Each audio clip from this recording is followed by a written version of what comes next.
Jhelum GT road पर मुसाफिर बस दरख्त से टकरा गई है। हादसे में 9 मुसाफिर जख्मी बताए गए हैं, जिन्हें अस्पताल मुंतकिल कर दिया गया है।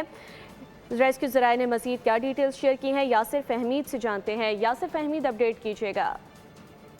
आज ये जीटी रोड पे दीना के करीब चक अक्का के मकाम पे एक मुसाफिर बस तेज रफ्तारी के बायस एक कार को बचाते हुए दरख्त से टकरा गई, जिससे 9 मुसाफिर जो वो शदीद जख्मी हुए हैं, जबकि रेस्क्यू टीमों ने जख्मियों को THQ अस्पताल दीना मुंतकिल कर दिया है। बताया जाता है कि बस जो है वो लाहौर से चकवाल जा रही थी, जिसमें 56 के जायद मुसाफिर सवार थे। हादसा जो है वो तेज रफ्तारी के बायस पेश आया है और रोड पे बारिश के बाद थोड़ी सी फिसलन भी थी, जिसकी वजह से बस बेकाबू होकर दरख्त से जा टकराई। तफसीलन आगाह करने के लिए बहुत शुक्रिया यासिर। सब्सक्राइब करें और बेल दबाएं ताकि कोई खबर रह न जाए।